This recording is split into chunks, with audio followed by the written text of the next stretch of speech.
हाँ जी भाई, सभी को नमस्कार, सभी को राम राम, राधे राधे।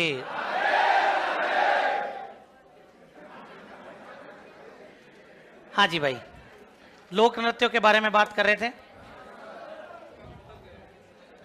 और लोक नृत्यों में अपन ने व्यावसायिक नृत्य के बारे में एक टेबल बनाई थी। हाँ, कि कब तक एलडीसी बाईपास पर घूमेगा, ऐसा ही था ना। चलो तो लास्ट में पहले एक नोट लगा करके लिखना, लास्ट में एक नोट लगा कर लिखिएगा।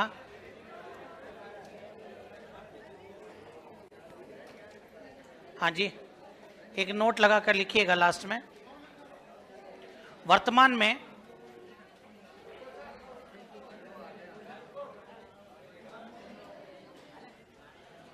लिखो, वर्तमान में चरी नृत्य, आप लोग शांत रहेंगे, आवाज अपने आप आ जाएगी। वर्तमान में चरी नृत्य, वर्तमान में चरी नृत्य को भी, वर्तमान में चरी नृत्य को भी व्यावसायिक नृत्य की श्रेणी में, बिल्कुल, वर्तमान में चरी नृत्य को भी व्यावसायिक नृत्य की श्रेणी में शामिल किया गया है। चरी नृत्य को भी व्यावसायिक नृत्य की श्रेणी में शामिल किया गया है। हाँ जी, चलिए तो अब अपन बात करते हैं नृत्यों के बारे में। तो देखो आप लोग, सबसे पहले अपने पास में जो आता है वो है कच्ची घोड़ी नृत्य। कौन सा आ जाएगा?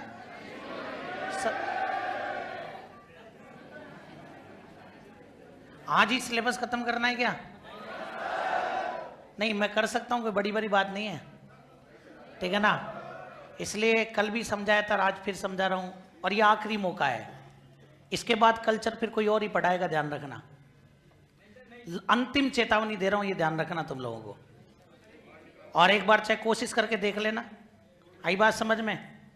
और मैं हमेशा एक ही बात कहता हूं कि मैं बचपन से जिद्दी बहुत हूं, ठीक है ना। एक बार क्लास छोड़ी तो दोबारा कदम रखता ही नहीं हो, फिर तो अपने को क्या वो शौक भी नहीं है ना। तो इस चीज का ध्यान रखना आप लोग। आखिरी और अंतिम चेतावनी है, अब की बार किए तो हो सकता है कल्चर कोई और ही पढ़ाए, ध्यान रखना।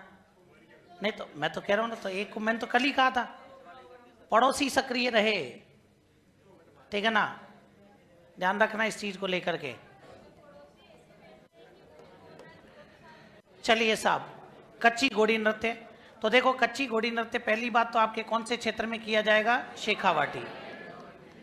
शेखावाटी के अंदर भी ध्यान रखना, ये नृत्य आपके कौन करता है? पुरुष। जो जो प्रश्न बन रहे हैं उन पर थोड़ा ध्यान देना। पहले शेखावाटी, और कौन करता है? पुरुष। इस नृत्य को करते समय वाद्य यंत्र कौन सा बजेगा? झांझ। ये आपके बीएसटीसी एग्जाम में भी पूछा गया था, कौन सा वाद्य यंत्र बजेगा? झांझ। दूसरी बात, इस नृत्य के जो प्रमुख कलाकार हैं उसके अंदर एक का नाम तो है गोविंद पारिक, और एक का नाम है छंवरलाल गहलोत, जिनकी और 2021 के अंदर मृत्यु हुई थी। तो ये ध्यान रखना, ये जो आपके छंवरलाल गहलोत हैं ये भी कौन से नृत्य के हो जाएंगे? ये आपके कच्ची घोड़ी नृत्य। ये जो गोविंद पारिक हैं ये आपके निवाई टोंक के हो जाएंगे। और ये ध्यान रखना, ये जो आपके छंवरलाल गहलोत हैं ये आपके जोधपुर के हैं। तो ये जो छोटे छोटे प्रश्न बन रहे हैं इन पर फोकस कर लेना। क्षेत्र कौन सा हो गया? शेखावाटी। कौन करेगा? पुरुष। वाद्य यंत्र झांझ। प्रमुख कलाकार में एक तो गोविंद पारिक और एक छंवरलाल। ध्यान रखना, अगर ऐसा प्रश्न पूछता है कि किस नृत्य में पुरुषों की कमर पर लकड़ी की घोड़ी बांधी जाती है, तो वो तो वैसे ही पता लग रहा है।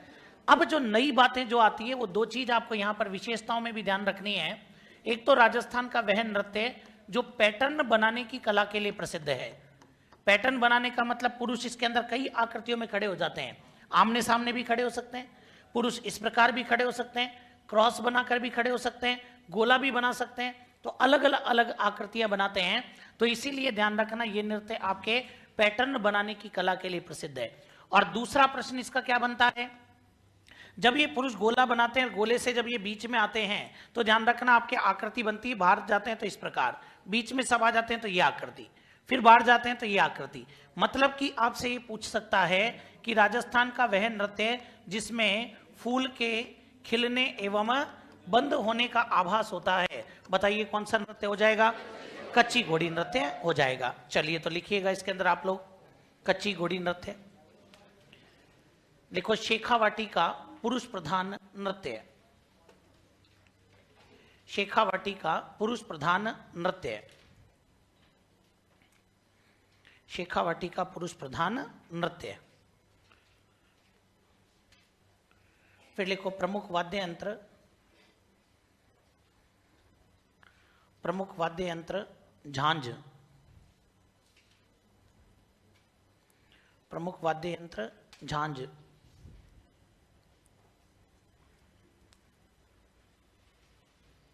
फिर लिखिएगा प्रमुख कलाकार। प्रमुख कलाकार गोविंद पारिक ब्रैकेट में निवाई टोंक। गोविंद पारिक ब्रैकेट में निवाई टोंक।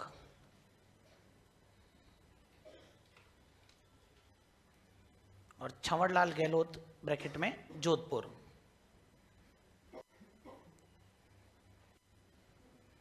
छंवरलाल गहलोत ब्रैकेट में जोधपुर।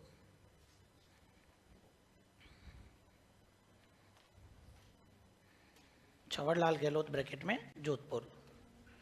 फिर लिखिएगा इसके अंदर प्रमुख विशेषताएं।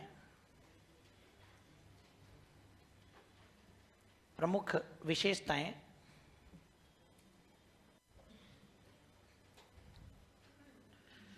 इसमें लिखो नंबर 1 पैटर्न बनाने की कला के लिए प्रसिद्ध। पैटर्न बनाने की कला के लिए प्रसिद्ध।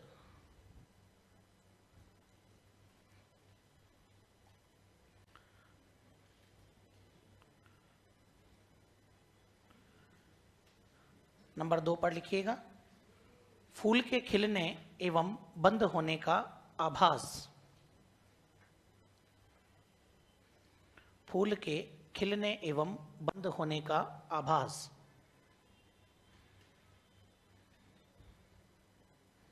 बंद होने का आभास कौन से नृत्य में होता है ये?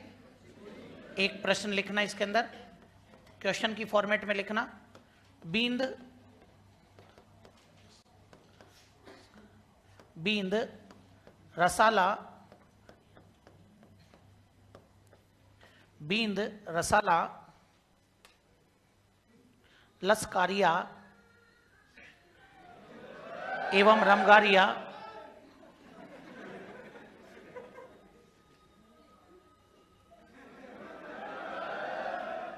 तो इसमें क्या ही हो गया? लिखो बींद रसाला लसकारिया एवं रमगारिया। एवं रमगारिया क्या है? बींद रसाला लसकारिया एवं रमगारिया क्या है? आंसर लिखो कच्ची घोड़ी नृत्य में गाए जाने वाले गीत। आंसर लिखना कच्ची घोड़ी नृत्य में, कच्ची घोड़ी नृत्य में गाए जाने वाले गीत।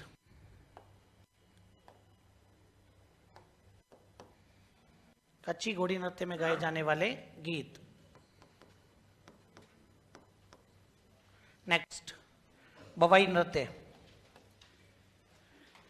बवाई नृत्य इधर समझना ध्यान से। देखो बवाई नृत्य के बारे में बात करें तो यह नृत्य आपके कहां किया जाता है? उदयपुर संभाग। अगर उदयपुर संभाग नहीं होगा तो फिर होगा गुजरात के सन्निकट जिलों में। ऐसे जिले जो गुजरात की बॉर्डर को टच करते हैं, उन गुजरात के सन्निकट जिलों के अंदर कौन सा नृत्य किया जाएगा? बवाई। नाम इसलिए बवाई पड़ा क्योंकि कौन सी जाति करती है? और बवाई जाति के अंदर भी इस नृत्य को कौन करते हैं? स्त्री एवं पुरुष। बोलो कौन करेंगे? स्त्री एवं पुरुष। ये ध्यान रखना। जब स्त्री और पुरुष किसी नृत्य को करते हैं तो वो अपने मिश्रित कहलाता है। जब ध्यान रखना एक स्त्री और एक पुरुष तब तो युगल होता है। जब यूं होता है कि स्त्री भी कर सकती है और पुरुष भी कर सकते हैं तो ध्यान रखना वो नृत्य क्या हो जाता है? तो ये आपके मिश्रित नृत्य हो जाएगा। दूसरी बात, इस नृत्य के जो जन्मदाता हैं उनका नाम क्या है? तो इसके जन्मदाता पेपर में पूछे जा चुके हैं, बागोजी जाट। बोलो क्या नाम है? वापस बोलो क्या नाम आएगा? और ये जो बागोजी जाट हैं ये आपके कहाँ के हैं? केकड़ी अजमेर।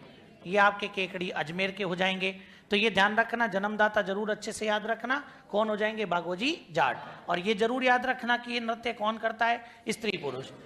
ये जो बवई नृत्य है, इस नृत्य की एक स्पेशलिटी ये है कि इसमें संगीत पर तो ध्यान दिया जाता है कम, और ध्यान रखना जो कर्तव्य मतलब कि साहसिक प्रदर्शन जो होते हैं उन पर ध्यान दिया जाता है ज्यादा।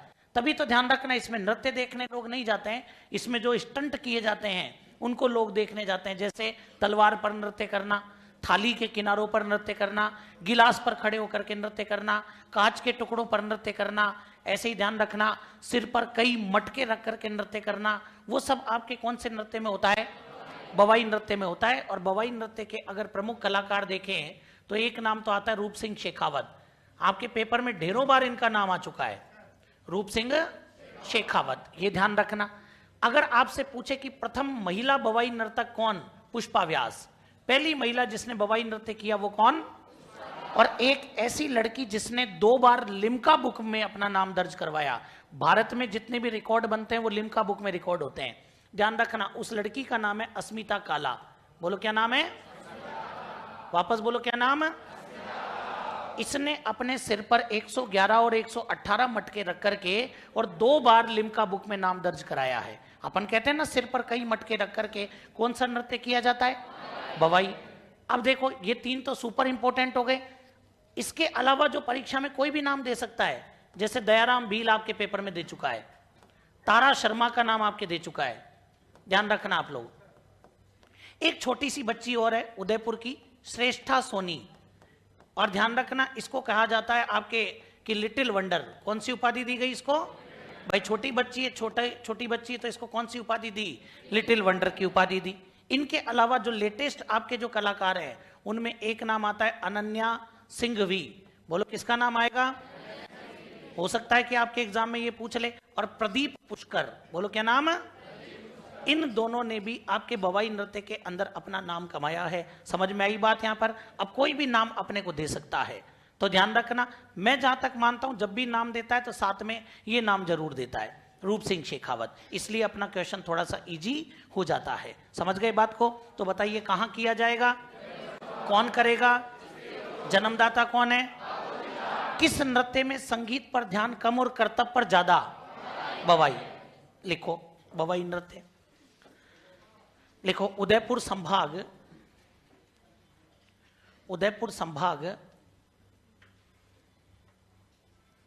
या गुजरात के सन्निकट जिलों में, उदयपुर संभाग या गुजरात के सन्निकट जिलों में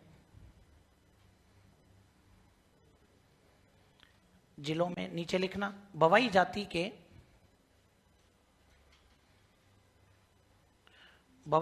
के स्त्री पुरुषों द्वारा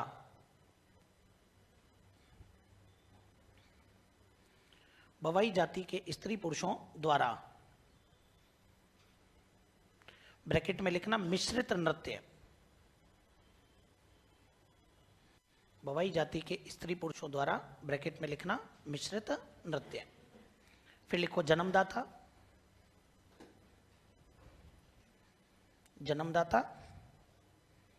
बागोजी जाट केकड़ी अजमेर, बागोजी जाट केकड़ी अजमेर।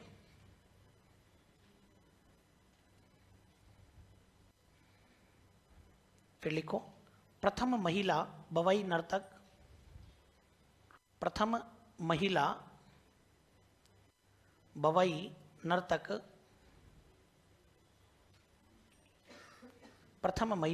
नर्तक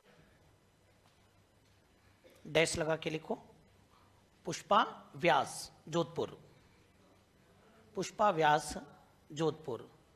प्रथम महिला बवाई नर्तक पुष्पा व्यास जोधपुर।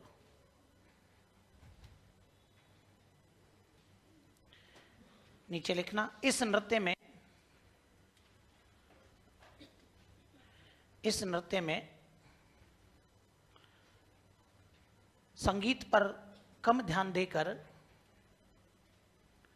इस नृत्य में संगीत पर कम ध्यान देकर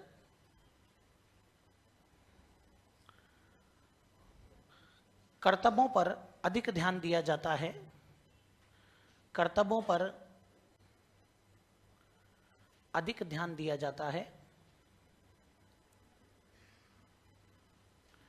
कर्तव्यों पर अधिक ध्यान दिया जाता है।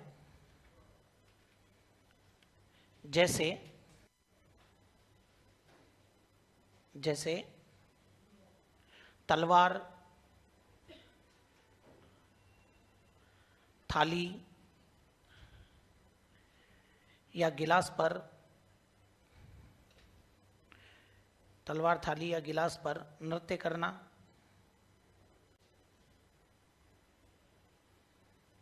गिलास पर नृत्य करना एवं सिर पर कई मटके रखकर नृत्य करना, सिर पर कई मटके रखकर नृत्य करना।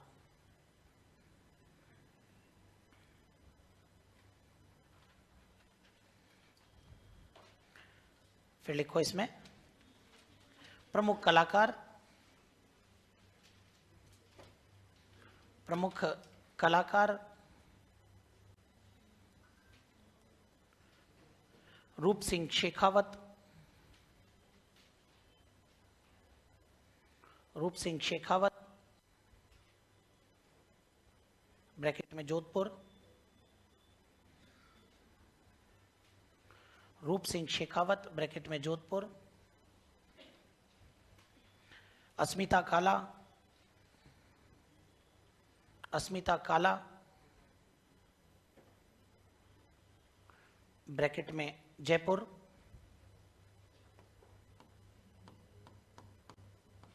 ब्रैकेट में जयपुर। अस्मिता काला के नीचे एरो बनाकर लिखना, 2 बार लिम्का बुक ऑफ रिकॉर्ड, 2 बार लिम्का बुक ऑफ रिकॉर्ड, 2 बार लिम्का बुक ऑफ रिकॉर्ड में नाम दर्ज, लिम्का बुक ऑफ रिकॉर्ड में नाम दर्ज।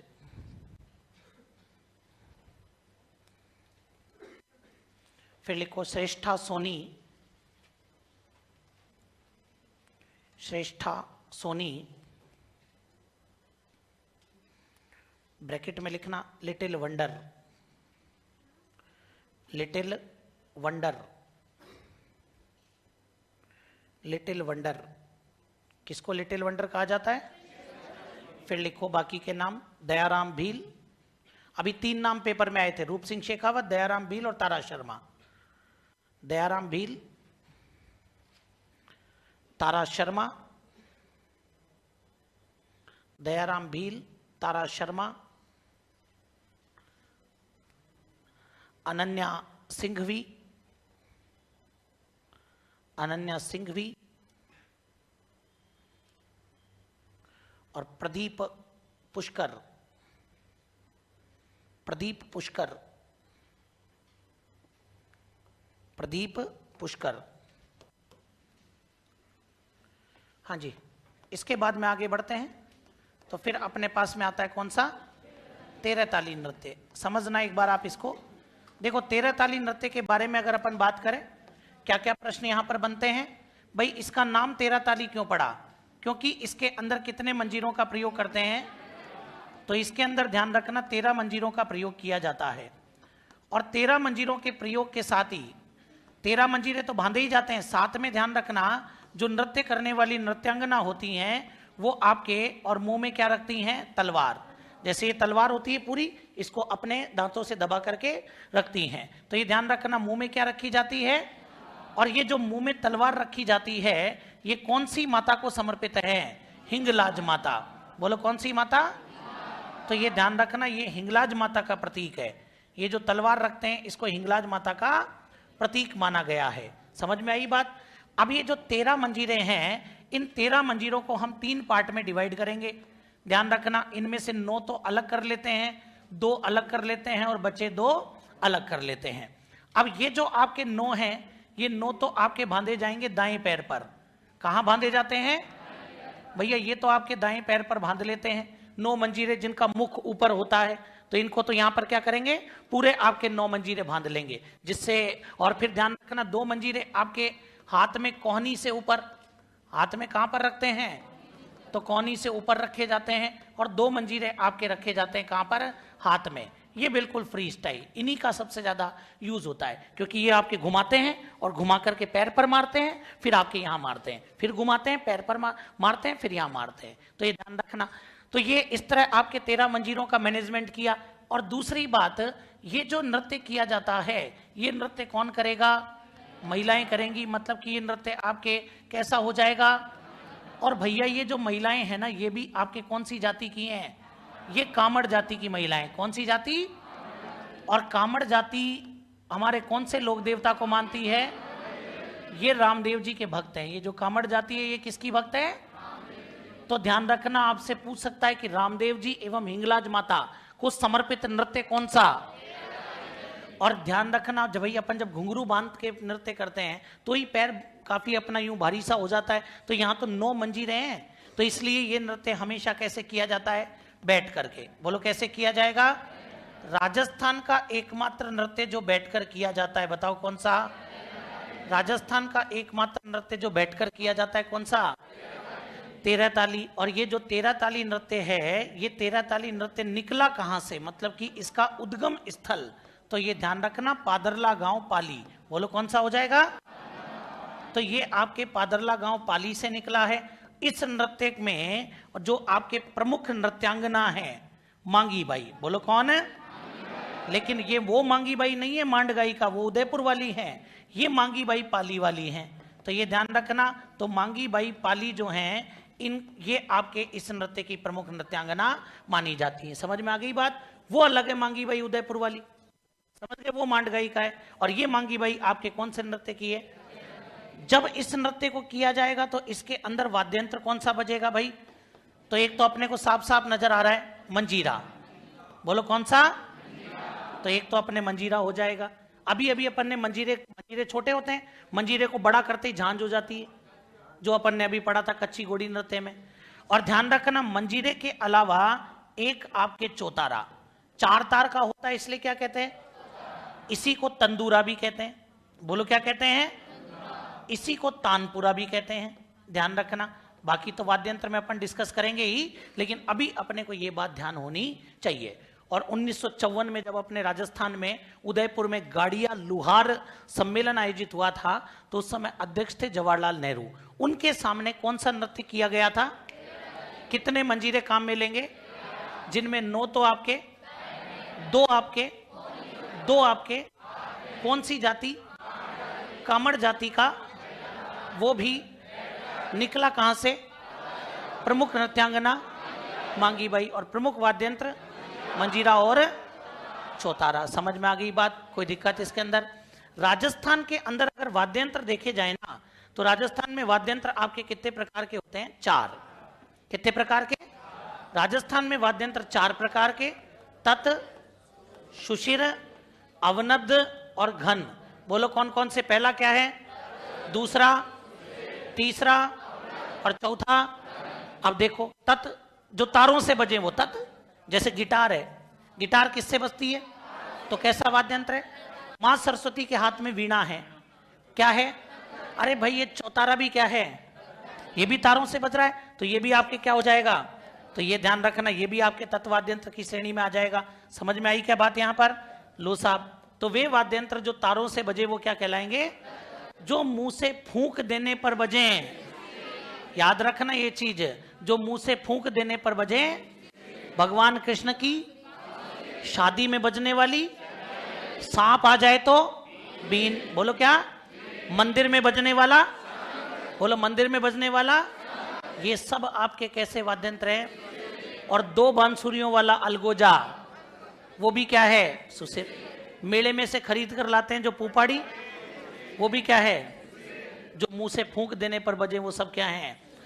ध्यान रखना, वे वाद्य यंत्र जो जानवर की खाल के बने हो, अभी रुकना, अभी पूरा नहीं हुआ, पहली प्रायोरिटी तो जानवर की खाल के बने हो या चमड़े के मतलब, और हाथ की थाप से बजे या डंडे की चोट से बजे। वो अवनद्ध कहलाएंगे। जैसे ढोलक हाथ की थाप से बजेगा, नगाड़ा किससे बजेगा? जानवर की खाल से ही तो है, ढोलक भी जानवर की खाल से है। शेखावाटी में बजने वाला चंग, क्या चंग, वो भी जानवर की खाल से ही होता है। वो गाना सुना होगा, ढपली वाले ढपली बजा, वो ढपली भी कैसा है? वो भी अवनद्ध है, वो भी जानवर की खाल है, उसी से तो बजता है। तो ये ध्यान रखना, तो अवनद्ध वाद्य यंत्र हो जाएगा। वे वाद्य यंत्र जो धातु के बने हो, अभी रुकना, लेकिन या तो आपस में टकराने पर बजे या फिर डंडे की चोट से बजे, वो क्या कहलाएंगे?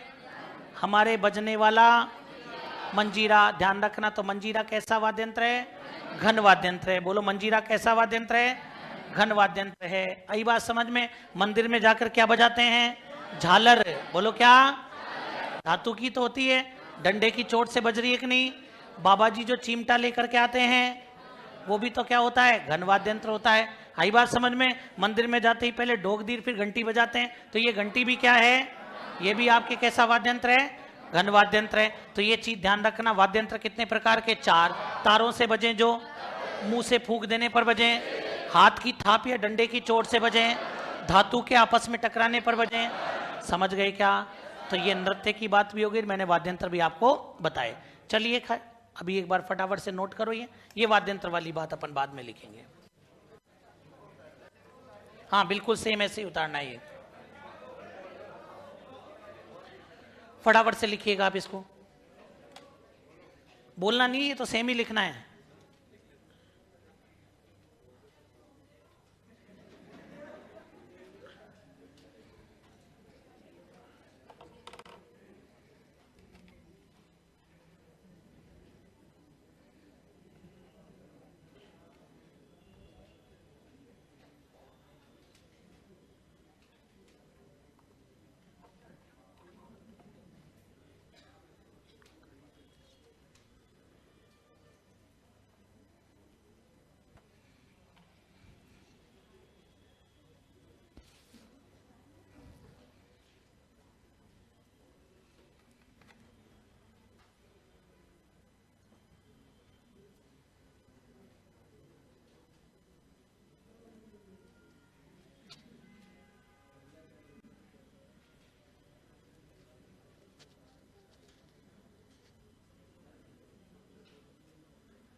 बिल्कुल ही चौतारा के ही नाम है।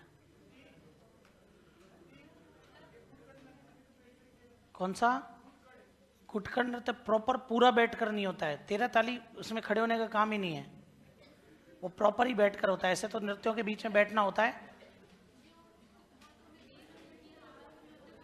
कौन सा?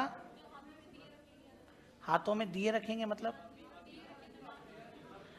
ऐसे तो कई नृत्य होते हैं, बवाई नृत्य में भी होता है, ये तो चरकुला में भी होता है, ठीक है ना। ऐसे तो कई नृत्यों में होता है। हाँ जी, लिख लिए क्या?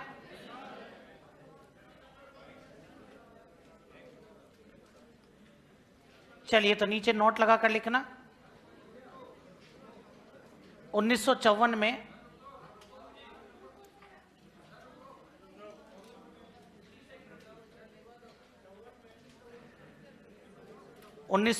में उदयपुर में आयोजित 1954 में उदयपुर में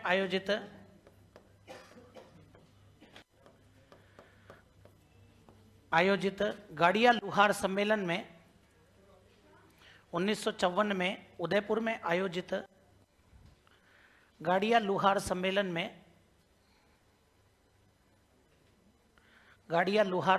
में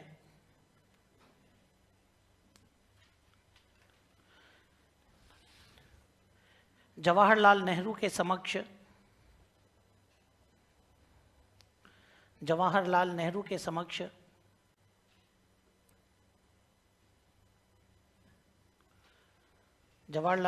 समक्ष 13 ताली नृत्य प्रस्तुत किया गया। 13 ताली नृत्य प्रस्तुत किया गया।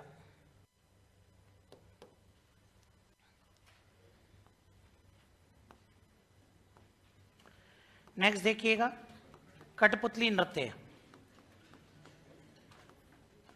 देखो अगर कठपुतली नृत्य को लेकर के अगर प्रश्न बनाए ना, तो देखो कठपुतली नृत्य का एक प्रश्न तो ये बनता है कि ये नृत्य कौन सी जाति दिखाती है, नट जाति। और दूसरा ध्यान रखना, ये नृत्य दिखाते समय कौन सा वाद्यंत्र का प्रयोग करते हैं, ढोलक। बोलो कौन सा वाद्यंत्र। अब यहां पर एक प्रश्न ये बनता है कि जैसे मान लीजिए कि अपन बात करते हैं कि ये अपने एक और कठपुतली है और ये जो अपने कठपुतली है, अब इस कठपुतली को ऐसे अपन मान लीजिए 2 कठपुतली यहां पर ले लेते हैं,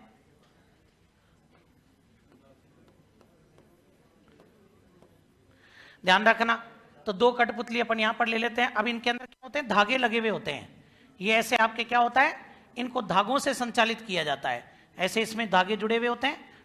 ऐसे ही इस वाले को भी कंट्रोल करने के लिए क्या करते हैं, धागे बांध दिए जाते हैं। और ये आपके इस प्रकार जो भी नृत्य करवाता है उसकी फिंगर्स में ये अटैच होते हैं। तो ये ध्यान रखना, वो अपने अंगुलियों के माध्यम से नृत्य करवाता है। और जो व्यक्ति अपनी अंगुलियों के माध्यम से नृत्य करवाता है उसको कहते हैं स्थापक। बोलो क्या कहेंगे, वापस बोलो क्या कहेंगे। लेकिन अगर अपने से पूछे कि कठपुतलियों का जादूगर कौन है, तो ध्यान रखना दादा पदम जी। बोलो कौन हो जाएंगे।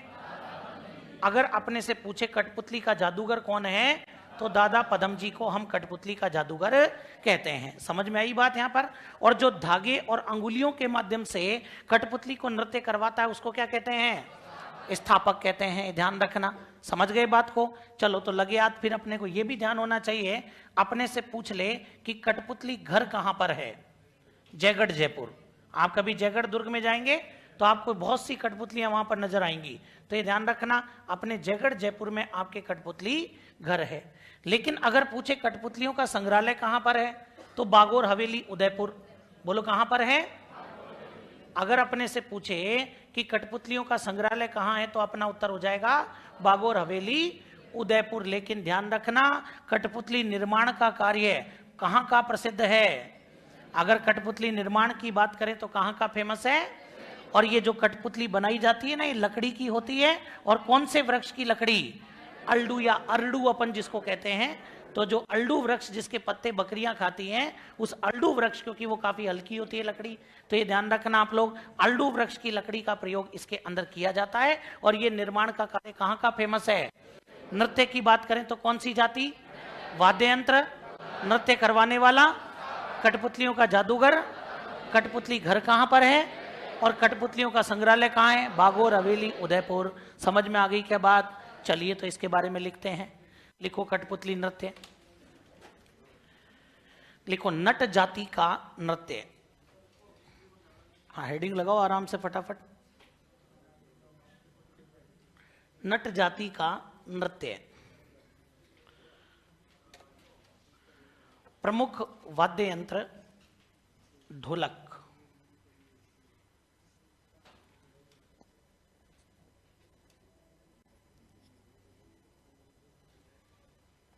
प्रमुख वाद्य यंत्र ढोलक। अब बताओ ढोलक कौन सी कैटेगरी का है? अवनद। चलिए साहब फिर लिखो इसके बाद में। धागे एवं अंगुलियों के माध्यम से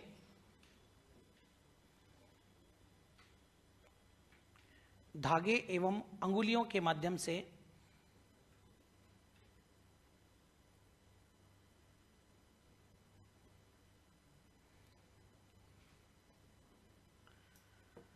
धागे एवं अंगुलियों के माध्यम से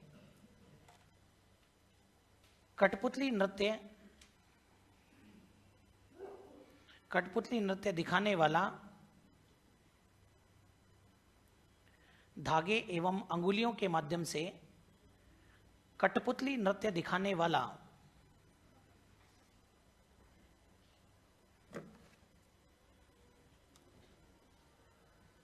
डैश लगा के लिखो स्थापक। स्थापक।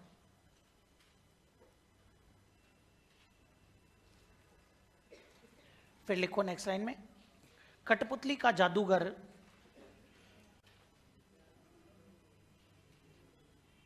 कठपुतली का जादूगर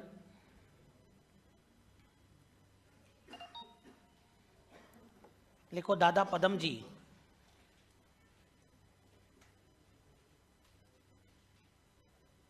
कठपुतली का जादूगर दादा पदम जी। फिर लिखो कठपुतली घर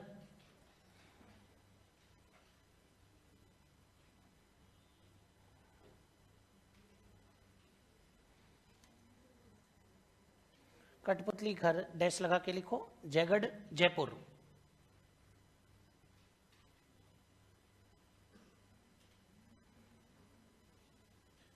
जयगढ़ जयपुर। फिर लिखो कठपुतलियों का संग्रहालय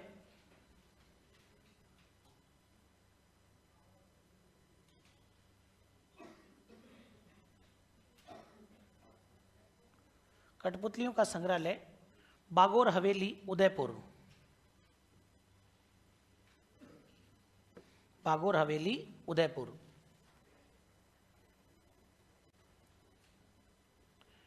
फिर लिखो नेक्स्ट लाइन में कठपुतली निर्माण का कार्य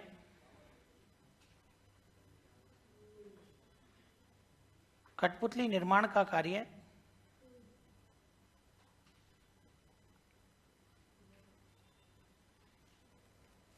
उदयपुर का प्रसिद्ध है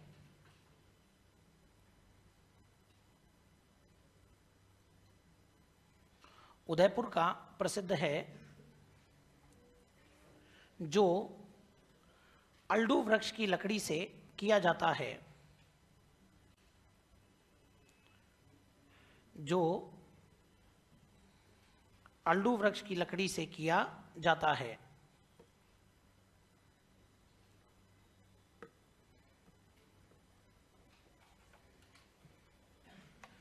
जो अल्डू वृक्ष की लकड़ी से किया जाता है।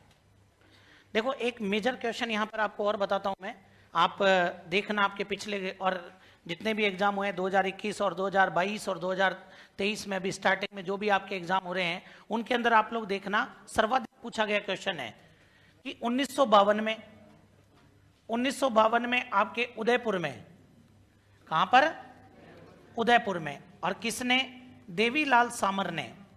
बोलो किसने? देवीलाल सामर ने एक संस्था स्थापित की जिसका नाम है भारतीय लोक कला मंडल या भारतीय लोक कला मंदिर भी कह सकते हो। आया था क्या? अभी ध्यान रखना आपके सीटी में ही आया था ये प्रश्न। तो ये अच्छे से याद रख लेना कि 1952 में उदयपुर में देवीलाल सामर ने भारतीय लोक कला मंडल की स्थापना की, जिसने कठपुतली नृत्य को अंतर्राष्ट्रीय स्तर पर प्रसिद्धि दिलाने का काम किया। मतलब कठपुतली नृत्य को लोकप्रिय बनाने का काम कौन सी संस्था ने किया, जिसकी स्थापना कब हुई थी, कहां पर हुई थी और किसने की थी?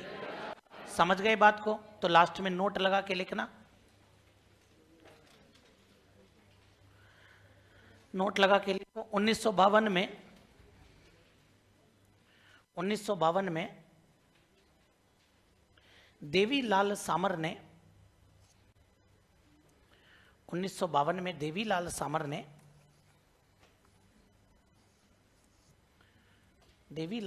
ने उदयपुर में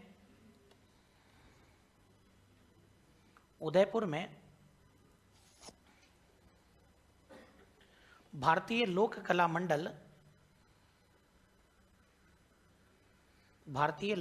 मंडल की स्थापना की,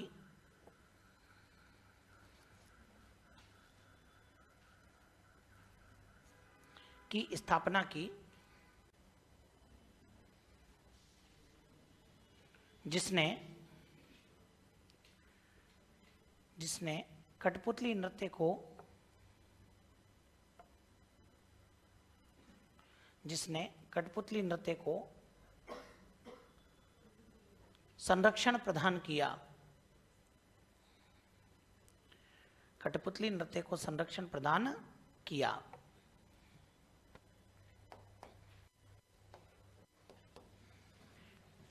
इसके बाद में देखो अपने पास में आते हैं कौन सी जाति के नृत्य, तो हेडिंग लगाओ आप लोग, कंजर जाति के नृत्य। कल ही मैंने बताया था कि फॉर्मूला क्या हो जाएगा, LDC। बोलो क्या फॉर्मूला है? अब देखो यहां पर L का मतलब क्या है, लाठी, D का मतलब क्या है, धाकड़, और C का मतलब चक्री। तो ध्यान रखना, लाठी, धाकड़ और चक्री कौन सी जाति के नृत्य हैं? आसान सी बात है। देखो वैसे बेसिकली अब तो खैर चीजें चेंज है, लेकिन ध्यान रखना लाठी चलाना मुख्यतः किसका काम है? मतलब कि ये नृत्य आपके कैसा हो जाएगा, पुरुष प्रधान। धाकड़ भी शब्द किसके लिए काम में लेते हैं, तो ये भी ध्यान रख लेना। और सबसे इंपॉर्टेंट जो इनका नृत्य है वो है आपके चक्री। पहली बात तो ये चक्री आपके कौन करने वाली हैं? महिला। तो ये ध्यान रखना, कंजर जनजाति का महिला प्रधान नृत्य कौन सा? चक्री। आई बात समझ में? और ये जो चक्री नृत्य है ये आपके मुख्यतः बूंदी में किया जाता है। और बूंदी में क्या फेमस है? बड़ी तीज। कौन सी तीज? जिसको अपन बड़ी भी कह सकते हैं, अपन बूढ़ी भी कह सकते हैं, कहते हैं ना, बड़ी बूढ़ी। ऐसे ही ध्यान रखना, इसको अपन सातुड़ी भी कहते हैं। बोलो क्या कहते हैं? और इसी को हम कजली भी कहते हैं। बोलो क्या कहते हैं? और ध्यान रखना, बड़ी है तो बड़े महीने में आएगी, और बड़ा महीना कौन सा? भाद्रपद होता है। बड़ा महीना कौन सा होता है भाई? बड़ी तीज है तो बड़े महीने में आएगी, भाद्रपद। एकमात्र तीज है जो कि कृष्ण पक्ष में आती है, और सब शुक्ल में आती हैं। आखा तीज, छोटी तीज, हरतालिका तीज, सब शुक्ल में आती हैं। एकमात्र तीज है जो कि कौन से पक्ष में आती है? कृष्ण पक्ष में आती है। तो मतलब यहां पर मुझे क्या लिखना है? कृष्ण। और तीज है तो भैया चतुर्थी को तो आ नहीं सकती, कब आएगी? तो भाद्रपद कृष्ण तृतीया को क्या मनाते हैं? बड़ी तीज। या फिर और ध्यान रखना कहां की फेमस है? बूंदी की फेमस है। और इसी बूंदी में कौन सा नृत्य किया जाता है? जब बड़ी तीज होती है तब आपके चक्री नृत्य करती है, वो भी आपके कौन? कंजर जनजाति की महिलाएं। समझ में आ गई बात? जो ये कंजर जनजाति की जो महिलाएं हैं ये अपने प्रेमी से श्रृंगार की सामग्री लाने के लिए कहती है, और तेज गति से चक्कर काटती है। तेज गति से चक्कर काटने के कारण नृत्य का नाम भी क्या पड़ गया? चक्री। इस नृत्य को एक नाम और दिया जाता है, फूंदी नृत्य। बोलो क्या नाम है? ध्यान रखना, चक्री और फूंदी नृत्य आपके एक ही होता है। अब इस नृत्य की कलाकार जरूर ध्यान रखना, एक तो आपके क्या आ जाएगा? फिल्मा। कलाकार का नाम क्या है भाई? महिला प्रधान है तो महिलाएं होंगी, फिल्मा। एक हो जाएगा फुलवा, और एक हो जाएगा शांति। एक क्या हो जाएगा? अब ध्यान रखना भाई, पढ़ाई में तो वैसे ही मन नहीं लगता रे, लेकिन मूवी देखने से बढ़िया मन लगता है। मतलब फिल्म देखकर फुल शांति मिली, फिल्म देखकर फुल। और फिल्म का नाम क्या है? कहां की फेमस है? कब किया जाएगा? बड़ी थी। समझ गए क्या? किस नृत्य के अंदर पुरुष युद्ध कला का प्रदर्शन करते हैं? धाकड़। समझ गए बात को? तो ये कौन सी जाति के नृत्य हो गए? लेकिन ध्यान रखना, अकॉर्डिंग टू राजस्थान अध्ययन, चक्री नृत्य कालबेलिया जाति भी करती है। ध्यान रखना, कालबेलिया जाति भी, लेकिन मुख्यतः चक्री किसका नृत्य है? वही लाठी की कहानी है। लाठी मुख्यतः भीलों का है। मुख्यतः कंजर भी करते हैं, लेकिन मुख्यतः किसका है? तो लिखो आप लोग, कंजर जनजाति के नृत्य। सबसे पहले लिखो लाठी नृत्य। लाठी नृत्य, लाठी नृत्य पुरुष प्रधान नृत्य। पुरुष प्रधान नृत्य। लाठी नृत्य में लिखना पुरुष प्रधान नृत्य। नीचे लिखो मुख्यतः भीलों का नृत्य। मुख्यतः भीलों का नृत्य। मुख्यतः भीलों का नृत्य। नेक्स्ट लाइन में लिखो धाकड़ नृत्य। अगला लिखना धाकड़ नृत्य।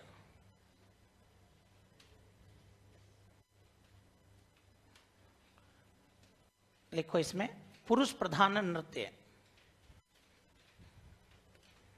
पुरुष प्रधान नृत्य। पुरुष प्रधान नृत्य। नीचे लिखना इस नृत्य में युद्ध कलाओं का प्रदर्शन,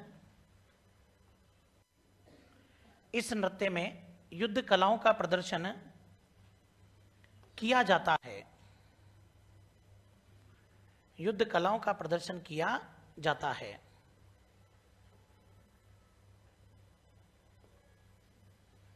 युद्ध कलाओं का प्रदर्शन किया जाता है।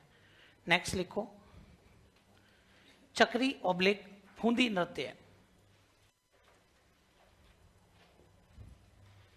चक्री ऑब्लिक फूंदी नृत्य।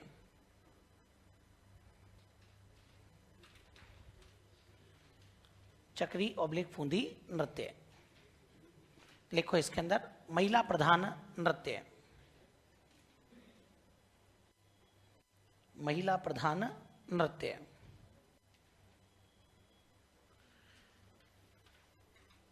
नीचे लिखो बूंदी में बड़ी ऑब्लिक बूढ़ी। बूंदी में बड़ी ऑब्लिक बूढ़ी oblique Satudi. Satudi oblique Kajli Teej, bracket में लिखना भाद्रपद कृष्ण तृतीया। भाद्रपद कृष्ण तृतीया।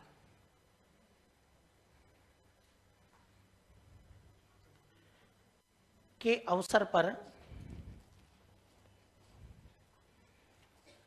अवसर पर यह नृत्य किया जाता है। यह नृत्य किया जाता है। देखो प्रमुख कलाकार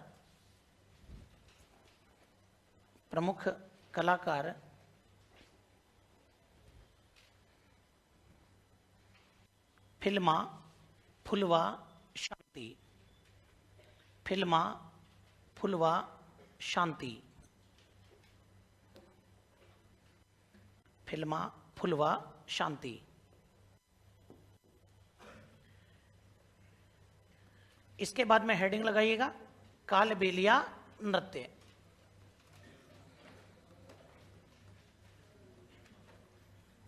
कालबेलिया नृत्य। देखो एक बार कालबेलिया नृत्य के बारे में भाई, हमारे एक अंतर्राष्ट्रीय स्तर पर एक संस्था काम करती है, नाम तो आपने सुना ही होगा, यूनेस्को। कौन सी संस्था है? और यूनेस्को क्या है कि प्राचीन जितनी भी ऐतिहासिक या सांस्कृतिक महत्व की चीजें हैं पूरे विश्व में, उनको क्या है संरक्षण प्रदान करती है। और उसी बीच इस यूनेस्को को लगा कि बोले साहब एक नृत्य है उसको भी शामिल करना चाहिए। और ध्यान रखना 2010 के अंदर यूनेस्को ने कौन से नृत्य को शामिल किया, और राजस्थान का कोई भी ऐसा नृत्य नहीं है जो इस सूची में शामिल है। केवल और केवल हमारे राजस्थान में एक ही नृत्य है जो यूनेस्को की सूची में शामिल है, और वो कौन सा है। और इसीलिए ध्यान रखना कालबेलिया नृत्य को सिखाने के लिए एक प्रशिक्षण केंद्र भी खोला गया, और वो कहां पर खोला गया, हाथी गांव आमेर। बोलो कहां पर, आमेर के हाथी गांव के अंदर आपके कालबेलिया नृत्य को सिखाने के लिए प्रशिक्षण केंद्र खोला। ये प्रश्न आपके रीट परीक्षा में 2 बार आ चुका है। राजस्थान का एकमात्र नृत्य जो यूनेस्को की विश्व धरोहर सूची में शामिल है कालबेलिया नृत्य, इसका प्रशिक्षण केंद्र कहां पर है। और अगर इसके प्रमुख कलाकार में देखें तो द ब्रांड पर्सनालिटी गुलाबो। बोलो किसका नाम आएगा, गुलाबो, जो कि आपके कहां की है, कोटड़ा अजमेर। ध्यान रखना कोटड़ा वैसे आपके जो उदयपुर में भी है और बाड़मेर में भी है, ये कोटड़ा अजमेर। और गुलाबो को 2016 के अंदर और एक अवार्ड भी मिला, कौन सा, पद्मश्री। बोलो कौन सा अवार्ड, तो इनको पद्मश्री अवार्ड भी मिला है। ऐसे ही ध्यान रखना और कलाकारों में नाम आता है राजकी। आपसे पूछ लेगा 3 नाम दे देगा, राजकी, कमली और कंचन कौन से नृत्य की कलाकार हैं, कालबेलिया। कंचन सपेरा इसका पूरा नाम, ध्यान रखना। और ऐसे ही एक नाम आता है लक्ष्मी सपेरा। बोलो क्या नाम आएगा, लक्ष्मी सपेरा। समझ में आई बात यहां पर। तो लेकिन मोस्ट इंपोर्टेंट नाम कौन सा है, गुलाबो। क्लियर, चलिए साहब, तो लिखो आप कालबेलिया नृत्य। लिखो राजस्थान का एकमात्र नृत्य, राजस्थान का एकमात्र नृत्य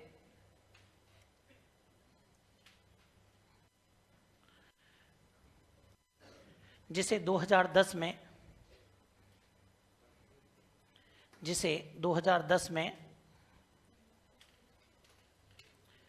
यूनेस्को द्वारा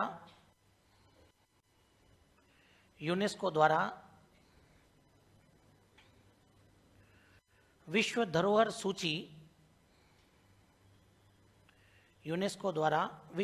सूची में शामिल किया गया, विश्व धरोहर सूची में शामिल किया गया।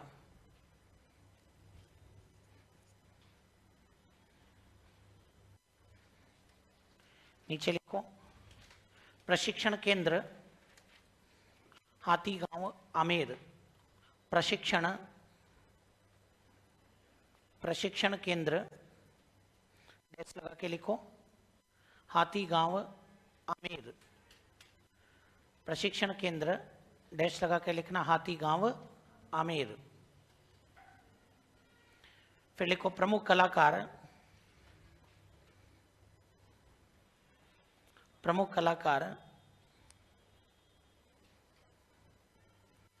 डैश लगा के लिखो,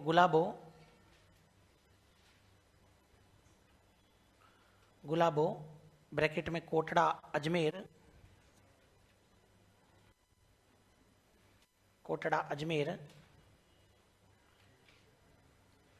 और नीचे लिखना 2016 में पद्मश्री से सम्मानित, 2016 में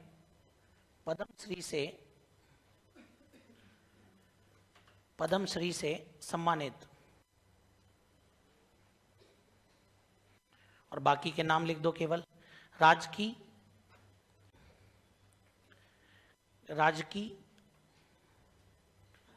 कमली, कंचन सपेरा और लक्ष्मी सपेरा। राजकी, कमली, कंचन सपेरा और लक्ष्मी सपेरा।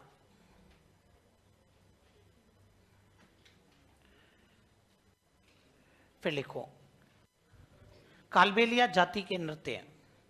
हेडिंग बनाना यहां पर, कालबेलिया जाति के नृत्य। कितने बताए थे मैंने, 4। फॉर्मूला क्या था, बा का मतलब बागड़िया, ई का मतलब इंडोनी, पे का मतलब पणिहारी और शे का मतलब बताया था मैंने आपको। चलो तो लिखो कालबेलिया जाति के नृत्य। कालबेलिया जाति के नृत्य नंबर 1 लिखिएगा, बागड़िया नृत्य।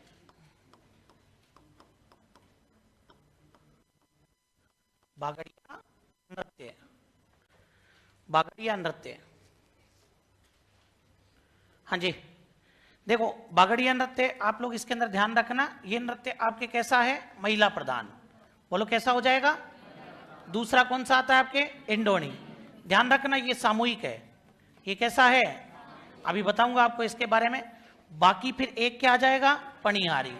पणिहारी युगल है, एक पुरुष और एक महिला। और ध्यान रखना शंकरिया ये भी युगल है, लेकिन इसका प्रश्न और भी इंटरेस्टिंग बनता है, ये प्रेम कहानी पर आधारित युगल है। तो जो प्रेम कहानी पर आधारित युगल है वो तो कौन सा है, शंकरिया। अगर प्रेम कहानी वर्ड लग जाए तो शंकरिया, नहीं तो युगल तो दोनों ही है, पणिहारी और। अब देखो ये इंडोनी है, इंडोनी इंडी से ही तो बना है और इंडी होती है गोल। अब इसके अंदर क्या होता है कि आधे गोले के अंदर तो पुरुष खड़े हो जाते हैं और आधे गोले के अंदर कौन खड़ी हो गई, मतलब कि कई पुरुष होंगे और ध्यान रखना कई महिलाएं होंगी। इसीलिए इस नृत्य को अपन ने क्या कहा, तो ध्यान रखना कालबेलिया जाति के स्त्री पुरुषों द्वारा वृत्ताकार रूप में किया जाने वाला सामूहिक नृत्य कौन सा, इंडोनी। और जब इंडोनी नृत्य करते हैं तो वाद्यंत्र बजता है आपके पुंगी या बीन, पुंगी या, और एक ढपली की तरह होता है जिसको अपन कहते हैं खंजरी। लेकिन अगर बात करें बागड़िया नृत्य कैसा है, मतलब कि कालबेलिया जाति का कोई भी नृत्य पुरुष प्रधान तो नहीं है, नहीं है ना, ये दोनों युगल, ये सामूहिक वो महिला। और ये भी ध्यान रखना B4 बागड़िया और B4 भीख। घर घर जाकर भीख मांगते समय महिलाएं कौन सा नृत्य करती हैं, और जब ये नृत्य करती हैं तो वाद्यंत्र बजाती हैं। एक तो मोरचंग, राजस्थान का सबसे छोटा वाद्यंत्र यही है। देखो चंग तो अवनद है, लेकिन आगे मोर लग गया ना तो सुसिर है। मोरचंग कैसा वाद्यंत्र है। और ऐसे ही ध्यान रखना एक घुरालिया, ये तो आपके संगणक परीक्षा 2018 में आया था, ये ASO एग्जाम 2020 में आया था, ध्यान रख लेना। तो ये घुरालिया जो है, ये घुरालिया भी आपके कैसा वाद्यंत्र है, सुसिर। जबकि बीन भी कैसा है, सुसिर। और ध्यान रखना खंजरी, खंजरी आपके कैसा वाद्यंत्र होता है, तो देखो आप लोग जैसे खंजरी ये एकदम गोला, ठीक है ना। अब अपन क्या करेंगे, अब इसके अंदर आपके और यूं बॉर्डर बनी हुई होती है, ध्यान रखना। और इसके अंदर फिर इस प्रकार क्या होती है, आपके झल्लरी डली होती है, देखा होगा आपने, ध्यान रखना। तो यहां से तो ये वाद्यंत्र कैसा है, क्योंकि यहां तो जानवर की खाल है और ये आपके धातु का है, ये टकराएंगी आपस में, तो यहां से कैसा है, तो राजस्थान का एकमात्र वाद्यंत्र जो अवनद और घन दोनों है, खंजरी। लेकिन फिर भी एक ही बताना हो तो मेन तो यही है। आई बात समझ में, तो ये ध्यान रखना, समझ गए बात को। और राजस्थान का सबसे छोटा वाद्यंत्र कौन सा है, तो मोरचंग और गुरालिया कौन सी जाति बजा रही है, कालबेलिया। पूंगी और खंजरी भी कौन बजा रही है, कालबेलिया। बताओ कोई दिक्कत है क्या। चलो तो साहब ये जरूर याद रखना, B4 बागड़िया और B4 घर घर जाकर महिलाओं द्वारा भीख मांगते समय कौन सा, लिखो बागड़िया नृत्य। बागड़िया नृत्य लिखना। सर कालबेलिया नृत्य किस जाति का है भैया, खुद जाति वो खुद ही कह रहा है कालबेलिया जाति। लिखो बागड़िया नृत्य, इसमें लिखना महिलाओं द्वारा घर घर जाकर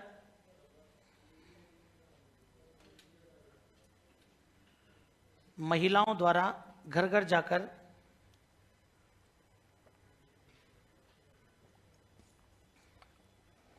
भीख मांगते समय, महिलाओं द्वारा घर घर जाकर भीख मांगते समय, भीख मांगते समय कौन सा नृत्य किया जाएगा, लिखो प्रमुख वाद्ययंत्र।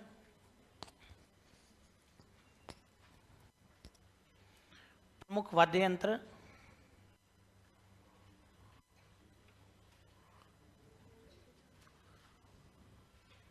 प्रमुख वाद्ययंत्र मोरचंग ब्रैकेट में शुशिर,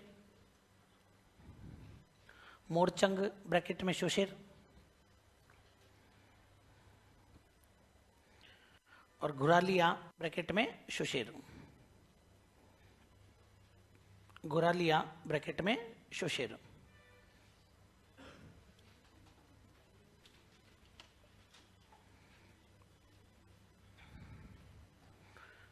फिर लिखो इंडोनी, इंडोनी नृत्य, इंडोनी नृत्य,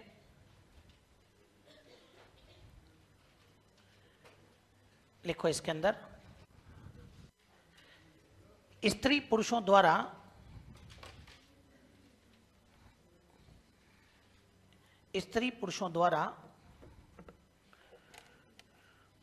वृत्ताकार रूप में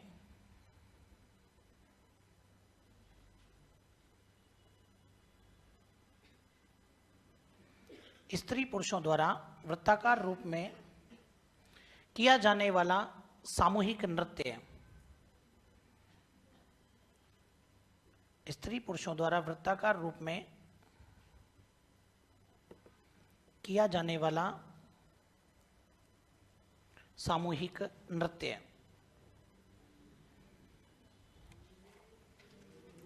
प्रमुख वाद्यंत्र लिखो पुंगी ऑब्लिक बीन, प्रमुख वाद्यंत्र पुंगी ऑब्लिक बीन ब्रैकेट में सुशिर,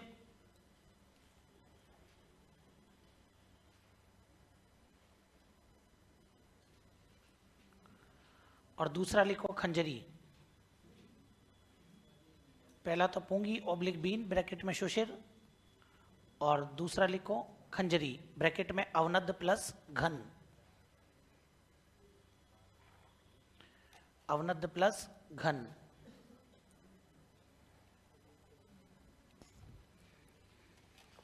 फिर लिखो पणिहारी नृत्य,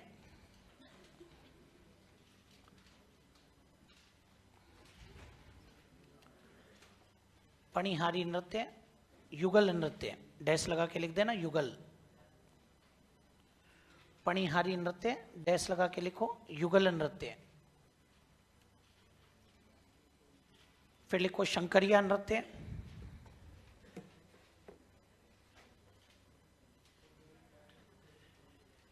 शंकरिया नृत्य, इसमें लिखना प्रेम कहानी पर आधारित युगल नृत्य। पणियारी युगल लिखना है और शंकरिया में लिखना है प्रेम कहानी पर आधारित युगल नृत्य, प्रेम कहानी पर आधारित युगल नृत्य। तो ये अपने व्यावसायिक नृत्य समाप्त हुए। हेडिंग लगाओ जातीय नृत्य।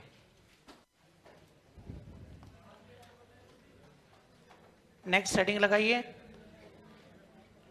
जातीय नृत्य,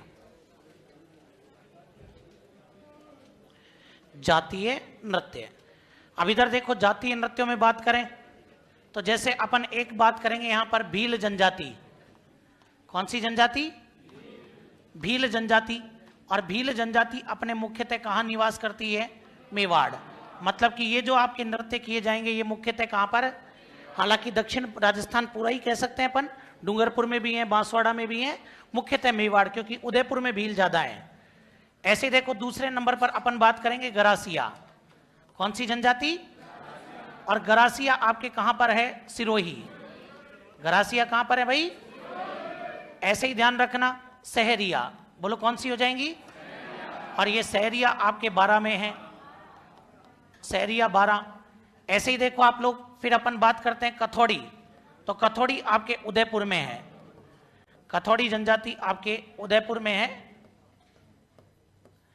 ऐसे ही फिर अगर अपन बात करते हैं तो अपन ने अभी अभी पढ़ा है कंजर, कोटा बूंदी, इनके बारे में अपन ऑलरेडी पढ़ी चुके हैं, लेकिन जातीय नृत्य में भी आते हैं ये। और ऐसे ही ध्यान रखना कालबेलिया, जिनके बारे में भी अपन पढ़ चुके हैं।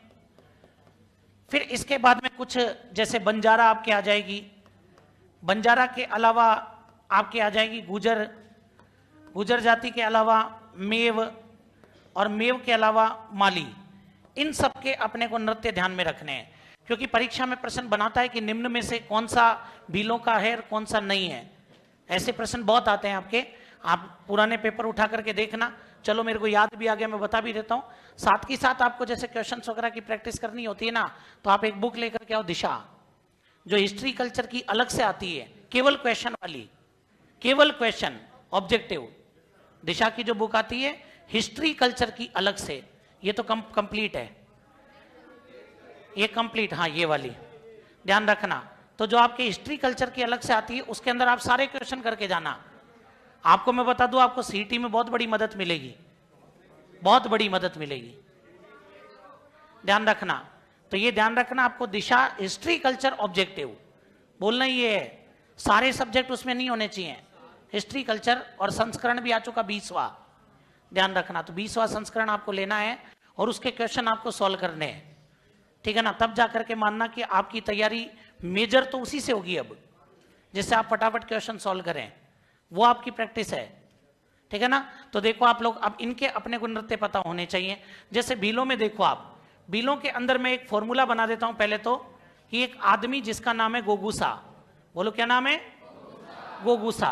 अब गोगुसा की जो पत्नी है वो गई थी पाली, कहां गई थी, और वहां पर ध्यान रखना एक गैर पुरुष ने इसकी पत्नी को देख लिया और इसकी पत्नी का नाम था गौरी। तो ध्यान रखना गोगुसा और गैर पुरुष ने गौरी को एक हार खरीद करके दिया, जिसको किसी पड़ोसी ने देख लिया और पड़ोसी ने आकर के गोगुसा को बताया कि गोगुसा पाली में गैर ने गौरी को हार दिया है। ध्यान रखना, बोले गोगुसा पाली में गैर ने गौरी को हार दिया है। वापस बोलो क्या आ जाएगा, गोगुसा पाली में गैर ने गौरी को, फिर बोलो पति का नाम क्या है, गोगुसा, पत्नी का नाम क्या है। अब उसको गैर पुरुष ने कोई हार दिया तो आकर के किसी ने बताया कि गोगुसा पाली में गैर ने गौरी को हार दिया है। तो देखो आप लोग यहाँ पर भील जनजाति के कौन से नृत्य हैं, जैसे गो से बनेगा गोसाई, बोलो कौन सा, ध्यान रखना। गू से बनेगा घूमरा, बोलो कौन सा, तो ये आपके घूमरा। फिर देखो इसके बाद में सा से बनेगा आपके सांद, बोलो कौन सा हो जाएगा, सांद। फिर आता है आपके पाली, पाली से बनेगा आपके पाली नोच, बोलो कौन सा, तो पाली से आपके पाली नोच बन जाएगा। मे को कर दो यहां पर साइलेंट।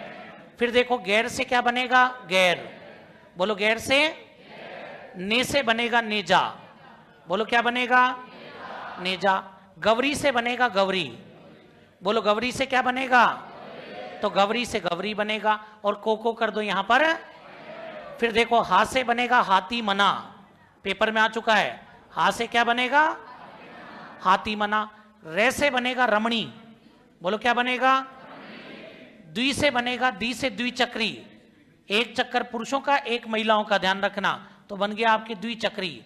य से बनेगा युद्ध, कौन सा नृत्य, वर्तमान में सरकार ने इसके ऊपर बैन लगा दिया है, नहीं होता है ये नृत्य अब। है से बनेगा हुंदरी, बोलो है से हुंदरी, ध्यान रख लेना। और एक नृत्य और याद रखना, बैरी हाल नृत्य, बोलो कौन सा नृत्य, तो ये जो बैरी हाल नृत्य है ये भी कौन करता है आपके, ये भी भील है। तो पहले तो अगर ट्रिक याद है तो काम हो जाएगा कि गोगुसा पाली में गैर ने गौरी को हार दिया है। वापस बोलो क्या होगा, गोगुसा पाली में गैर ने गौरी, तो बताओ गो से क्या बनेगा, गु से, सा से, पाली से, गैर से, ने से, गौरी से, हा से, रे से, दी से, य से और है से, और एक कौन सा आ गया, ऐसे ही आ जाओ आप गरासिया। गरासिया जनजाति के नृत्य देखो आप लोग।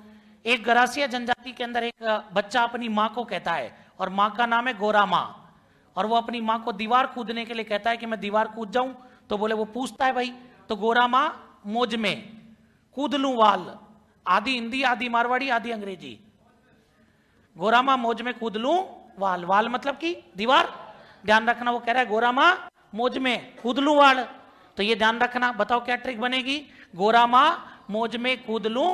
अब देखो यहां पर गोरा माँ से क्या बनेगा, गो से गौर नृत्य, गरासिया जनजाति का मेला भी है गौर। एक नृत्य हो रहा था गरबा, ये भी गरासिया का ही है। रा से रायण, बोलो क्या बनेगा, और माँ से मांदल, तो ये तो हो गया गोरा माँ। मौज में देखो जैसे मो से तो बनेगा मोरिया, बोलो क्या बनेगा, और जैसे बनेगा जवारा, बोलो क्या, और यहां पर मे को कर दो आप लोग। फिर आ जाओ देखो कूद से बनेगा कूद, बोलो कूद से। लू से बनेगा लूर, क्या बनेगा, और वाल से बनेगा वालर, बोलो क्या बनेगा, तो लो साहब गोरामा मौज में कूदलू वाल, क्या बोला उसने, गोरामा मौज में कूदलू वाल। वापस बोलो क्या, गोरामा मौज में कूदलू वाल। वापस बोलो क्या? गोरामा मौज में। तो बताओ गो से क्या बना? रा से, माँ से, मो से, जैसे, कूद से, लू से और वाल से। बात क्लियर? चलिए साहब, फिर आ जाओ आप सहरिया पर। सहरिया के अंदर बात करें तो सहरिया का फॉर्मूला बनता है कि इसी को झेल। किसको झेल? सहरिया को। इसी को झेल भाई अब तू। तो ये ध्यान रखना, ई से बनेगा इंद्रपरी।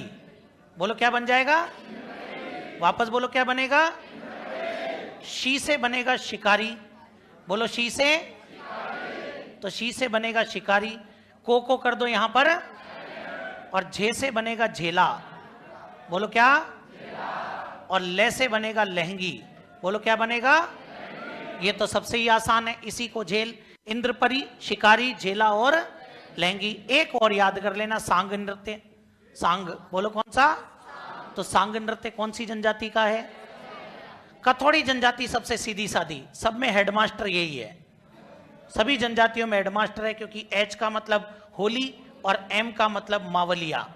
एच का मतलब होली और एम का मतलब मावलिया। समझ में आ गई बात? टाइम होता तो अपन इसको और अच्छे से धीरे धीरे पढ़ते, लेकिन अभी आपके ध्यान रखना जो परिस्थिति है उसके अनुसार अपने को इसको याद करना है, होली और मावलिया। कंजर मैंने बता ही रखा है, एलडीसी मतलब कि लाठी, धाकड़ और चक्री। लाठी, धाकड़ और ऐसे ही ध्यान रखना। कालबेलिया मैंने बता रखा है, बाईपास क्या हो जाएगा? ध्यान रखना। बासे, बासे बागड़िया। ई से इंडोनी। पैसे, तो पैसे पणियारी और शैसे, तो शैसे आपके शंकरिया हो जाएगा। लो साहब, ये तो अपने जनजातियों वाली बात हुई। अब देखो, बंजारा जाति एक नृत्य करती है मछली। कौन सा नृत्य है? गुजर जाति का चरी। बोलो कौन सा? मेव जाति का एक तो रतवई और एक रणबाजा। जरूर याद रखना, रतवई और, वापस बोलो कौन सा? रतवई और माली का चरवा। बोलो माली का। तो ये ध्यान रखना आप लोग अच्छे से। तो बताइए आप लोग, मछली नृत्य किसका है भैया? वापस बोलो, मछली नृत्य किसका है? चरी किसका है? रतवई और रणबाजा। और चरवा किसका है? चलिए साहब, एलडीसी पता है, बाईपास पता है, हेडमास्टर कौन है? क्योंकि एच का मतलब है, एम का मतलब है, इसी को झेल किसका? सहरिया। ई का मतलब है, शी का मतलब है, जे का मतलब है, और ले का मतलब है। बोलो क्या ट्रिक है? गोरा मां मौज में कूद लूं वाल। तो बताओ, गो से, रा से, मां से, मोरिया, जैसे, कूद से, लू से और वाल से। वो तो क्या बताओ, क्या फॉर्मूला? गोगुसा पाली में गैर ने गवरी को। बताओ, गो से, गु से, सा से, पाली से, गैर से, ने से, गवरी से, हा से, रे से, दी से, यह से, है से और। समझ में आई क्या बात? फटाफट से कॉपी कीजिए। लिखने की स्पीड तेज रखना भाई, फटाफट बताओ।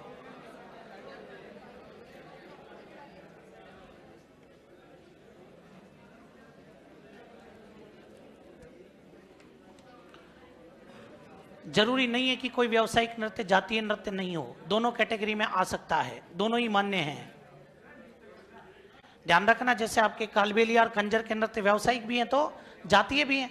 वो तो जाति करती है तो जातीय भी होंगे।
इनके एक काम करना, अगली क्लास हटवा देना है ना, वो मत लगाना आज मेरी, ठीक है ना?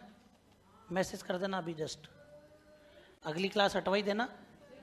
आई बात समझ में? इनका सिलेबस अपने को कराना ही नहीं है पूरा, ठीक है ना? तो ईमानदारी से कर रहा हूँ, आप मेरी क्लास अगली मत लगवाना, यूँ बोल देना किसी और की लगा दो, ठीक है ना? लिखो आप लोग फटाफट।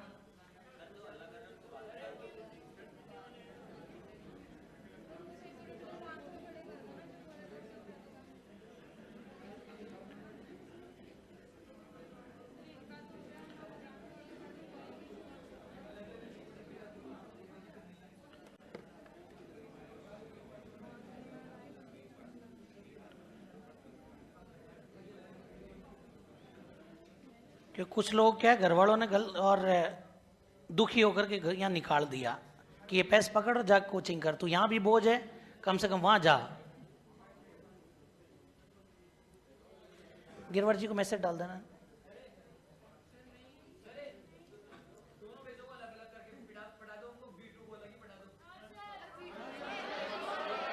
उससे फर्क नहीं पड़ता ना।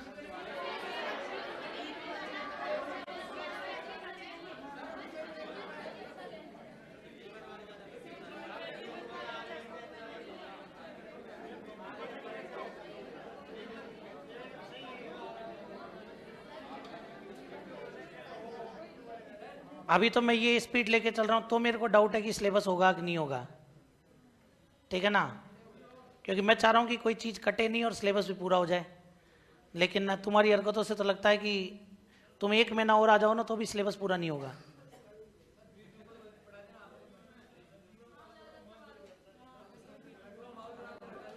B2 वाले कौन कौन है, हाथ खड़े करना।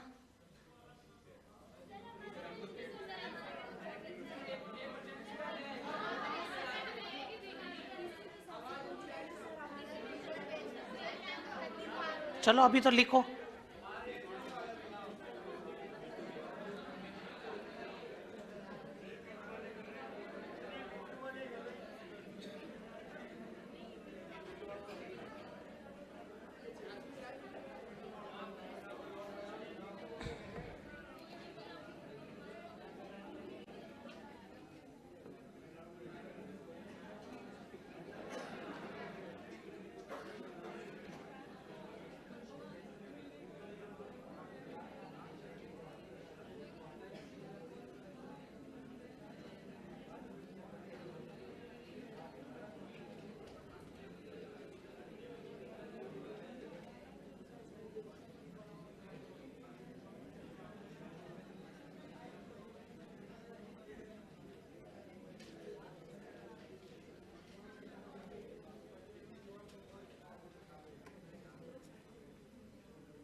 नहीं अलग है, कोमा लगाया है ना, ऑब्लिक लगाता तो एक होता। गौर और गरवा अलग है।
फटाफट से लिखिएगा भाई।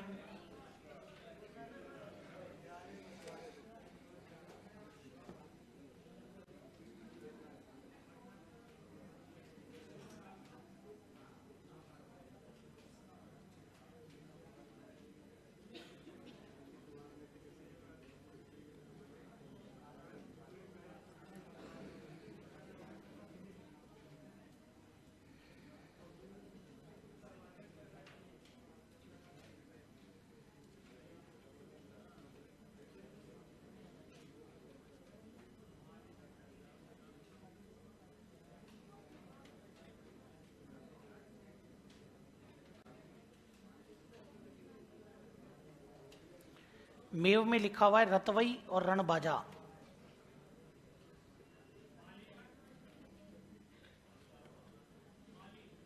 माली में चरवा।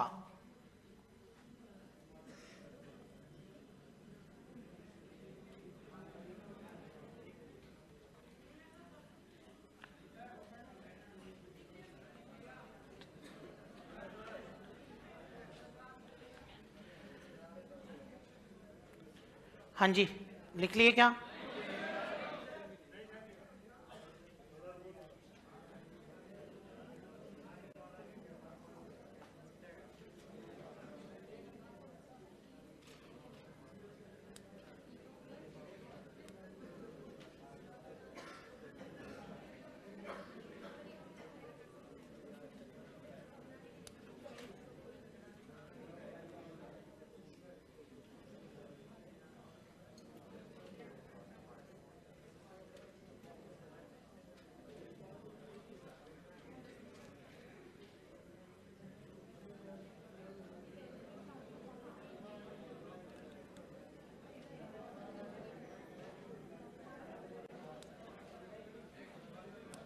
हाँ जी,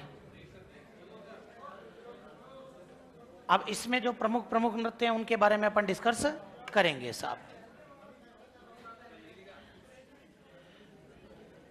तो सबसे पहले लिखो आप गैर नृत्य।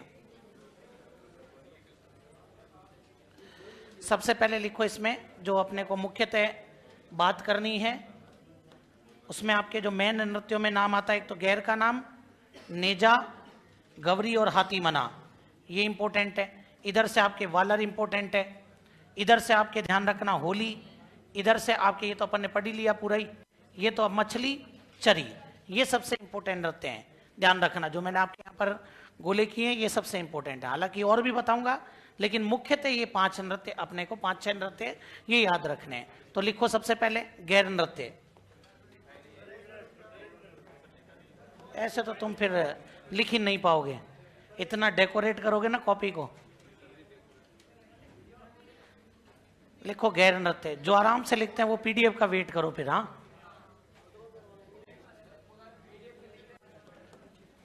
हाँ जी, तो यहां पर अपन जो बात करेंगे वो बात करेंगे कौन से नृत्य की? गैर नृत्य। देखना गैर नृत्य में क्या क्या प्रश्न अपने पास में बनते हैं एग्जाम के पॉइंट ऑफ व्यू से। तो देखो आप, सबसे पहली बात, ये जो गैर नृत्य है ये कहां किया जाएगा? मेवाड़, मेवाड़ और मेवाड़ के अलावा बाड़मेर, मेवाड़ और ध्यान रखना आप लोग एक प्रश्न बहुत इंपॉर्टेंट कि गैर नृत्य का प्रमुख केंद्र कौन सा है? तो ध्यान रखना कनाना गांव बाड़मेर। प्रमुख केंद्र कौन सा है? कनाना गांव। अगर गैर नृत्य का प्रमुख केंद्र पूछे तो उत्तर हो जाएगा कनाना गांव बाड़मेर, ये ध्यान रखना आप लोग।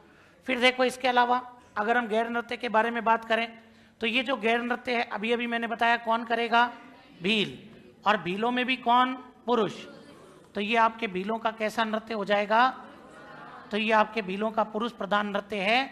और जो भील पुरुष इस नृत्य को करते हैं वो कहलाते हैं गैरिये। गैर से क्या बनेगा?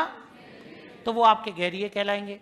ध्यान रखना ये जो गैर नृत्य है कब किया जाता है? विशेषकर होली पर। लेकिन ध्यान रखना होली के दूसरे दिन से, होली के, तो होली के दूसरे दिन से, और कितने दिन तक चलता है? 15 दिन। बोलो कितने दिन तक? तो ये नृत्य आपके 15 दिन तक चलता है। अभी अपने जब होली आएगी तो उसका दूसरा दिन मतलब धुलंडी, और धुलंडी से लेकर कितने दिन तक चलेगा? 15 दिन तक चलेगा। और इस नृत्य को करते समय जो प्रमुख वाद्य यंत्र बजेंगे उनमें एक तो बजेगा ढोल, जो कि आपके अवनद्य वाद्य यंत्र है। एक बजेगा बांकिया, मुंह से फूंक देकर बजाया जाता है, सुसिर है। और एक बजेगा थाली, जो कि धातु की है, घन है। तो ढोल, बांकिया और थाली कौन से नृत्य में बजेंगे भाई? गैर नृत्य। इस नृत्य में और जो पुरुष हैं उन पुरुषों का जो वस्त्र होता है, जैसे लड़कियां फ्रॉक पहनती है वैसे ही ध्यान रखना वस्त्र होता है जिसको हम लोग क्या कहते हैं? ओंगी कहते हैं। ओंगी या आंगी कह करके उसको संबोधित किया जाता है। तो गैर नृत्य में जो पुरुष लाल या सफेद रंग का वस्त्र पहनते हैं, जो यहां से जाकर के फिर नीचे घेरदार हो जाता है, उसको हम लोग क्या कहते हैं? ओंगी या आंगी। और ध्यान रखना इस नृत्य में और जो पुरुषों के हाथ में जो लकड़ी की तलवार होती है, उस लकड़ी की तलवार को क्या कहते हैं? तो जो पुरुषों के हाथ में लकड़ी की तलवार है उसको कहते हैं खांडा। और वैसे भी लकड़ी की तलवार को क्या कहते हैं? खांडा ही कहते हैं। ध्यान रखना, समझ में आई बात यहां पर? तो ये अपने कौन से नृत्य की बात है? गैर। लेकिन ध्यान रखना आप लोग, हमारे राजस्थान के अंदर अलग अलग क्षेत्रों में अलग अलग गैर प्रसिद्ध है। जैसे देखो आप लोग, एक तो अपने राव जी की गैर, और ये जो राव शब्द है ना, ये अपने सबसे पहले जोधपुर में काम में लिया था। राजाओं के साथ आगे उपाधि लगती थी कौन सी? तो अपने से पूछेगा राव जी की गैर, तो वो आपके मंडोर जोधपुर। ध्यान रखना, मंडोर जोधपुर। समझ में आई बात यहां पर? ऐसे ही देखो आप लोग, एक आ जाएगा आपके तलवार या बारूद की गैर, जिसके अंदर तलवारों से प्रदर्शन किया जाता है, बंदूकें चलाई जाती हैं। तो वो तलवार या बारूद की गैर। सीधा पूछ लेगा कहां की फेमस है, तो ध्यान रखना आपके मेनार उदयपुर। उदयपुर में गांव पड़ता है मेनार, तो मेनार उदयपुर की फेमस है। ऐसे ही देखो आप लोग, अभी मैंने बताया एक वस्त्र पहना जाता है आंगी, तो एक गैर हो गई आपके आंगी बांगी गैर। आंगी बांगी, ये जो आंगी बांगी गैर है ये कहां की फेमस है? कनाना। कनाना एवं लाखेटा। और ये कनाना और लाखेटा दोनों ही कहां पर हैं? बाड़मेर। हाँ जी, नहीं, अंगरखी अलग है। अंगरखी अलग चीज होती है, ध्यान रखना। अचकन, अंगरखी सब अलग होते हैं, वो पुरुषों द्वारा पहने जाने वाले प्रमुख वस्त्र होते हैं। ऐसे ही देखो, एक आ जाएगा आपके चंग की गैर। और चंग जब भी पेपर में आए, आंसर शेखावाटी होगा। चाहे चंग नृत्य ले लो, चाहे चंग वाद्यंत्र ले लो, चाहे चंग की गैर ले लो, कहां की फेमस है? और एक ध्यान रखना, घूमर गैर, भीलवाड़ा। घूमर गैर कहां की? तो ये कौन से नृत्य के बारे में बात हो गई भाई? गैर नृत्य के बारे में बात हुई। तो ये गैर जरूर ध्यान रखना, 4 इधर दे देगा, 4 इधर नाम दे देगा, मिलान करवा सकता है। तो बताओ आप लोग, मंडोर जोधपुर की गैर कौन सी? मेनार उदयपुर की, कनाना लाखेटा बाड़मेर की, शेखावाटी में, और भीलवाड़ा में। फटाफट से नोट करो इस गैर नृत्य को।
हाँ जी, लिख लिए क्या?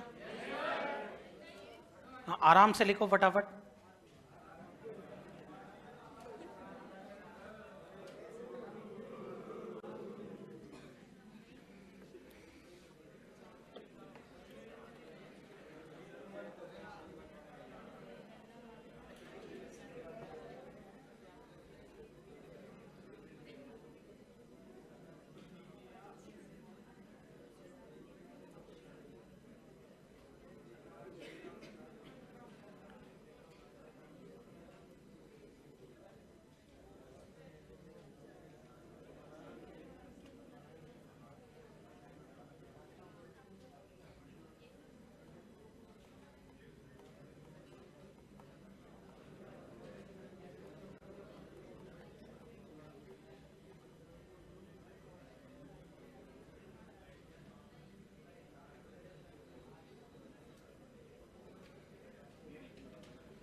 चलिए साहब,